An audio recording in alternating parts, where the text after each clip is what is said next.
अब आपको यह बताएंगे कि लोकसभा चुनाव के बाद अब बीजेपी को सबका साथ सबका विकास वाले नारे में विश्वास क्यों नहीं रहा।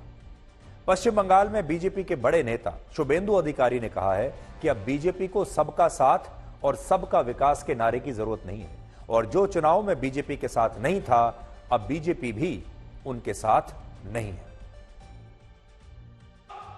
আমরা জিতব, হিন্দু বাঁচাবো, সংবিধান বাঁচাবো। আর বলবো আমিও বলেছি রাষ্ট্রবাদী মুসলিম, আপনারাও বলেছেন সবকা সাথ সবকা বিকাশ। আর বলবো না, বলবো जो हमारे साथ हम उनका साथ, जो हमारे साथ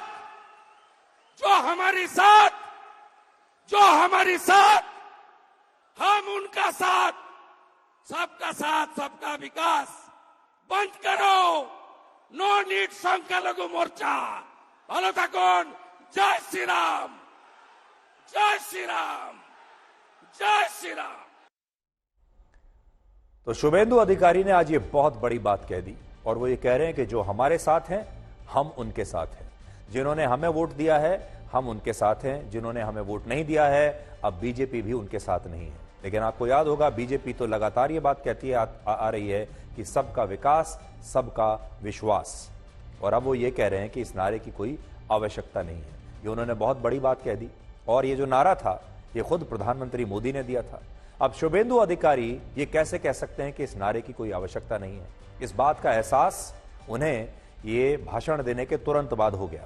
उन्हें समझ में आ गया कि उन्होंने एक गलत बात कह दी है और शुभेंदु अधिकारी ने थोड़ी देर के बाद इस भाषण के अपना स्पष्टीकरण भी दे दिया और कहा कि उनका यह मतलब नहीं था और उन्होंने ये भी कहा कि सबका साथ सबका विश्वास की आज भी जरूरत है, हमें उसी पर चलना चाहिए। लेकिन बड़ी बात यह है कि उन्होंने अपने बयान का भाव स्पष्टीकरण में भी बदला नहीं। ये पॉलिटिकल बात है, इसका साथ सबका विकास सबका विश्वास जो ऑनरेबल प्राइम मिनिस्टर और एनडीए गवर्नमेंट का स्लोगन है, इसका साथ कोई संपर्क नहीं है।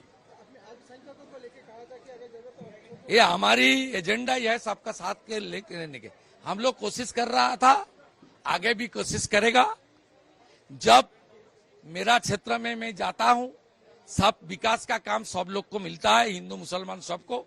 उसका बाद भी बोलता है तुम बीजेपी, तुम हिंदू का पार्टी।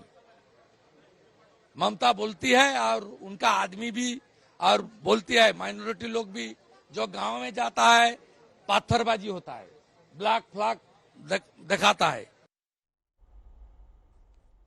यहां एक और बात आपको समझनी होगी, शुभेंदु अधिकारी जो हैं वो असल में बाहर से आने वाले नेता हैं।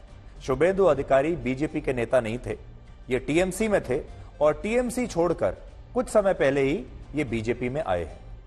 तो हो सकता है कि शुभेंदु अधिकारी क्योंकि शुरुआत से बीजेपी में नहीं रहे हैं, उनकी ट्रेनिंग बीजेपी में नहीं हुई है, उनकी ट्रेनिंग संघ में नहीं हुई है, इसलिए वो बीजेपी के सिद्धांतों को भी बहुत अच्छी तरह से समझते नहीं हैं। वो ये जानते नहीं है कि बीजेपी जब कोई नारा देती है या बीजेपी जब कोई सिद्धांत बनाती है या जब कोई अपनी रणनीति बनाती है तो उसमें बहुत सोच विचार किया जाता है और उसके पीछे वर्षों की बीजेपी की जो मानसिकता है, संघ की जो मानसिकता है, संघ की जो विचारधारा है, बीजेपी की विचारधारा है, वो छिपी होती है और ऐसे नारों को आप मिनटों में बदल नहीं सकते। लेकिन शुभेंदु अधिकारी क्योंकि बाहर से आए हुए नेता हैं, वो बीजेपी के इस कल्चर को, इस संस्कृति को समझते नहीं है, इसलिए उन्होंने तुरंत इस तरह का बयान आज दे दिया। असल में बीजेपी की अब एक बहुत बड़ी समस्या ये हो गई है, अलग अलग राज्यों में उन्होंने बड़ी बड़ी पार्टियों के नेताओं को अपने संगठन में शामिल तो कर लिया, ये सोचकर कि ये नेताओं के कंधे पर चढ़कर बीजेपी चुनाव जीत जाएगी, उन क्षेत्रों में भी उसकी एंट्री हो जाएगी जहां पहले नहीं थी।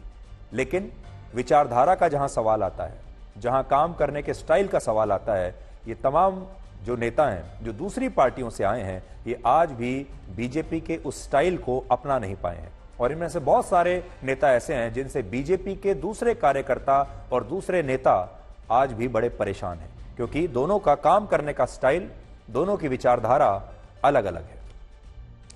अब बड़ा सवाल यह है कि शुभेंदु अधिकारी का इशारा आखिर किसकी तरफ है, वो किसे ये बताने की कोशिश कर रहे हैं कि आपने अगर हमें वोट नहीं दिया तो हम भी अब आपके साथ नहीं है, हम भी काम नहीं करेंगे आपके लिए।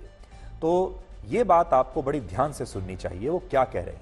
उनका पहला इशारा तो पश्चिम बंगाल में मुस्लिम वोटर्स की तरफ हो सकता है, जिन्होंने इस बार के लोकसभा चुनाव में बीजेपी को अपना वोट नहीं दिया, बल्कि ममता बनर्जी को अपना वोट उन्होंने दिया।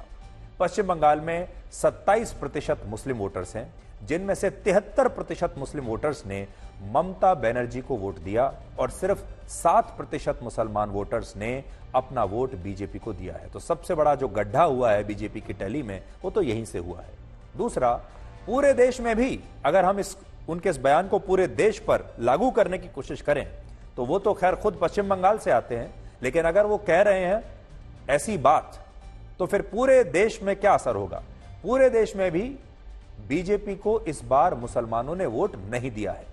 भारत में लगभग 15% मुस्लिम वोटर्स हैं, जिनमें सबसे ज्यादा 38% मुसलमानों ने कांग्रेस को वोट दिया और सिर्फ 8% मुसलमानों ने बीजेपी को वोट दिया है। तो बीजेपी यहां भी पीछे रह गई जहां तक मुस्लिम वोट बैंक का सवाल है।